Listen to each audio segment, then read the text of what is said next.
Tell you though, it really is the stall is pretty much ideal for me. I've had some cars with some wild cams in them before, and put a big $3,000 stall, 3,500 stall behind a 383 stroker once, and it wasn't very streetable around town. Which, granted, I didn't have that lockup, which that makes a big difference in it, in how mild it is. And if you're not getting on this thing, it pretty much drives. I'm not gonna say stop, because just this thing just doesn't drive stop. But I mean, it's perfectly streetable. Like, my wife can get in here and drive this, and the only problem that I make sure she knows is it will roll backwards on a hill in drive if you're not giving it a little gas, because it just doesn't.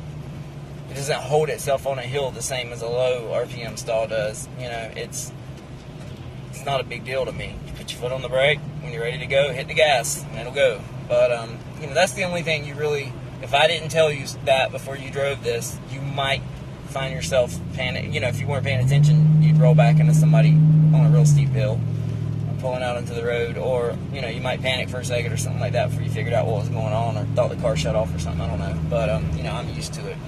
Ooh, this rain is bad. And so I mean, that's the biggest difference. It makes it.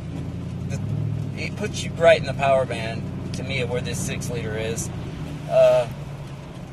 You know, I got 373 front and rear, so with that gear ratio, 4L60, you know, it's got the stock gear ratio.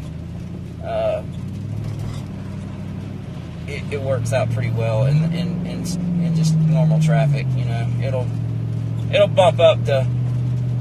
I mean, it's almost dead nuts on 2,700 RPMs, and that's probably just because my tach, by the time I see it, it's probably hitting the 2,650 or whatever, and it's 27 when I look at it, and when you flash stall it. Now, I don't know what it would foot brake to. I haven't ever even bothered to try, because this isn't that kind of a vehicle, you know, and with the all-wheel drive, it's not good on it to do that, in my opinion. I'm not trying to break shit on here. It already launches pretty damn hard with the all-wheel drive.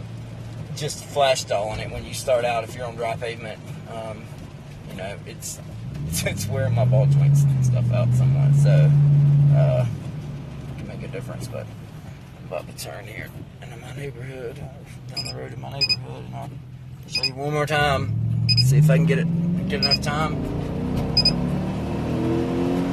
There's second, third. See, it's not slipping at all, second to third. I mean, not the least little bit. Like I said, I know that's not full throttle, but I can't see where like 10% more throttle or 15% is going to make it slip. I just don't. I don't think it's a problem with the band in second, or why would it still be feeling just like it always has when it's just second? And why isn't third slipping if it's the 3/4 clutches? I don't get that. Woo! A little nasty there.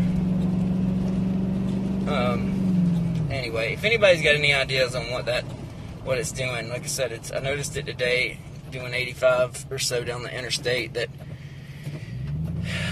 it'd be at 2,400 RPMs, converter locked, and if I crept on it just ever so slightly, trying to pass somebody without unlocking the converter, it would almost like it was slipping. Just a couple hundred RPMs. Never wouldn't go. Like most people say, once these 4L60 start slipping, they're done. Like they slip, they're done. That's it. Game over. You know.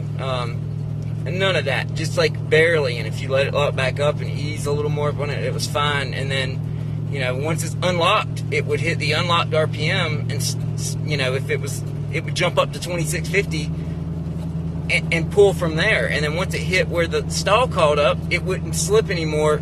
Like under harder throttle at that point. So that's why I just don't see it being the clutches. But if you got any ideas on what this is, guys, please give me a shout out and let me know in the comments below. Thank you.